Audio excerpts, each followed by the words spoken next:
Sextou, sexta-feira, mas é sexta-feira com aula. Eu espero que vocês estejam acompanhando essas aulas virtuais. O ideal seria que vocês acompanhassem dentro do horário de aula de vocês, tá?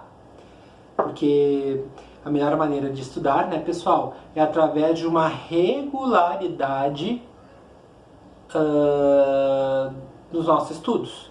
Estudar é um hábito, portanto nós temos que tornar este hábito algo regular, como acordar, escovar os dentes, tomar banho, depois tomar café da manhã, certo? Vamos lá então. Abram na página 5, capítulo 5, tá?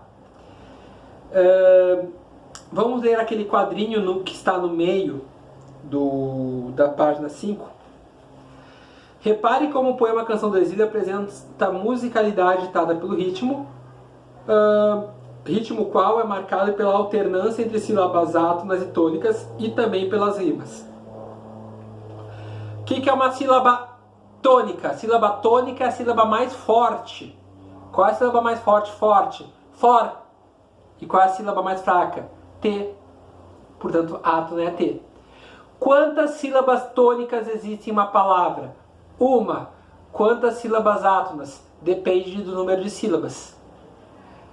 Se houver 4 sílabas, certo? Ou seja, temos um vocábulo polissílabo, nós teremos 3 sílabas átonas e uma tônica, né? Ai, por favor, algo que é fundamental, pessoal. A sílaba tônica será somente a antepenúltima sílaba, ou a penúltima, ou a última. Jamais, nunca, sob hipótese alguma, jamais, de jeito nenhum, antes da antepenúltima. Certo? Beleza? Ótimo. Então vamos lá. Minha terra tem palmeiras, onde canta o sabiá. As aves que aqui gorjeiam, não gorjeiam como lá. Vocês vão ver que algumas sílabas aqui das palavras estão em negrito. Isso significa que nós temos a sílaba em negrito, está a sílaba tônica. E escrito em fonte normal, as sílabas átonas, tá? Quando a antepenúltima sílaba for atônica, proparoxítona. Quando a penúltima sílaba for atônica, paroxítona. Quando a última sílaba for atônica, oxítona. E quando for uma sílaba só, né, e for um monossílabo tônico, é só um monossílabo tônico, não é chamado de paroxítona e oxítona, tá? Poema é um gênero literário, sua estrutura é organizada em versos que reunidos compõem as estrofes. Poema, gênero literário, organizado em versos que reunidos compõem as estrofes. Caracteriza-se pela sonoridade e ritmo, efeitos atingidos por uma seleção de palavras que podem ou não apresentar rimas.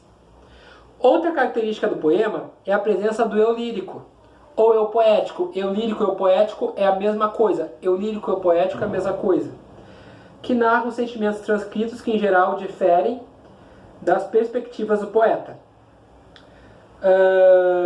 E quando nós temos um poema em que predomina o uso da primeira pessoa, em que o eu poético está muito bem demarcado, em que há um excesso de eu, meu, nosso, nossa, nossas, né? Nós dizemos que predomina, anotem isso que isso é importante, a função emotiva da linguagem, que é o quê? Que é quando a atitude do emissor, ou seja, a atitude de quem escreve ou fala, predomina sobre a própria mensagem. Ou seja, a atitude do eu lírico, o Gonçalves Dias aqui, frente à sua pátria, predomina sobre o próprio poema, né? Aqui o que importa são sentimentos do eu poético. Por isso, função emotiva da linguagem.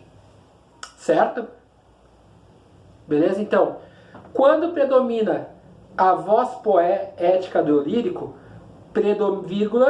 predomina a função emotiva da linguagem. E quais são as marcas dessa função emotiva? Eu já falei. os pronomes de primeira pessoa e os verbos conjugados na primeira pessoa, tá? Pronome de primeira pessoa do singular: eu, meu, minha. Primeira pessoa do plural: nós, nosso, nossa, nossos.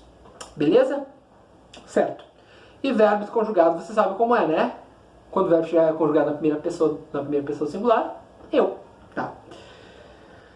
Então, pensando nesse quadrinho, questão 6. Que palavras rimam nas 5 estrofes do poema? Ó, aqui a gente tem que fazer um joguinho. Na estrofe 1, rimam sabiá e lá. Ó, onde canto sabiá, não gorjeiam como lá. Na estrofe 2, flores e amores, né? Nossas várzeas têm mais flores, nossa vida mais amores. Segundo e quarto verso da segunda estrofe. Na estrofe 3, novamente lá e sabiá. Mais prazer encontro lá, onde canto sabiá. Rima, uma similitude e uma similaridade no som. Na estrofe 4, são 3 palavras: cá, lá e sabiá. Que tais não encontro o cá, mas prazer encontro lá, onde canto sabiá. Certo? Segunda, quarta e sexto verso da quarta estrofe. E na estrofe 5, lá, cá e sabiá novamente. Sem querer que eu volte para lá, que não encontro por cá, onde canto sabiá. Lá, cá, sabiá. Perfeito? Certo. Para escreverem a sua resposta, se não fizeram, vocês voltem no vídeo e pausem, ouçam e pausem o vídeo. Mas, por favor, né, não adianta só escrever a resposta. O importante é que, ok, escrever a resposta, eu vou buscar entender por que essa resposta, né? O mundo é movido pelas perguntas, não pelas respostas. Seguindo aqui, explica a presença da palavra canção no título do poema. Por que, gente? Canção é óbvio.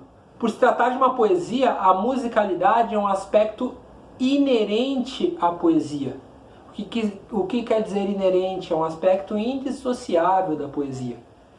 Portanto, a palavra canção, entre aspas, refere-se à musicalidade do poema. Inerente ao poema, ponto final. A palavra canção, entre aspas, refere-se à musicalidade do poema. Certo? Para a semana que vem, nós vamos trabalhar com os conceitos de intertextualidade, né, os tipos de intertextualidade, paráfrase e paródia. O que eu peço para vocês? Que vocês releiam o poema Canção do Exílio, certo? Na página 4. Depois, na página 5, destaquem o que vem a ser intertextualidade. Leiam aqui o trecho na página 6 do Nacional. E também na página 6, leiam um trecho da Canção do Exílio, só que esta não é a Canção do Exílio do Gonçalves Dias, é a Canção do Exílio do Murilo Mendes, escrita mais de 100 anos depois da Canção do Exílio original, tá? Ou seja, uma nova versão para a Canção do Exílio. E aí vocês vão trabalhar com 2 tipos específicos de intertextualidade, que é a paráfrase e a paródia, certo? A paráfrase, só para dar uma palhinha, é quando existe um diálogo, né? Uma convergência entre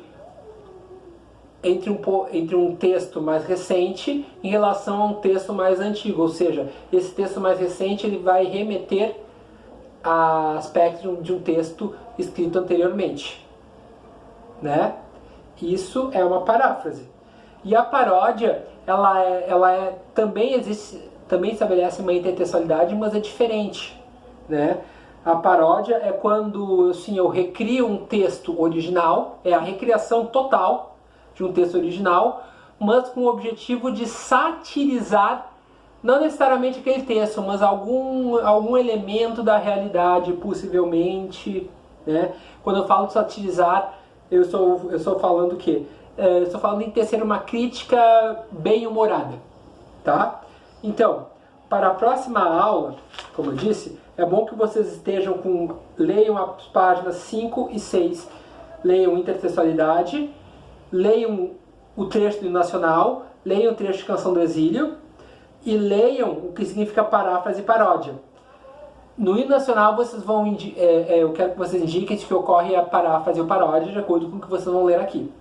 E na Canção do Exílio de Murilo Mendes, na página 6, eu quero que vocês também indiquem se é paráfrase ou paródia. Não precisa nem dizer que eu quero que vocês justifiquem por que é paráfrase, por que é paródia.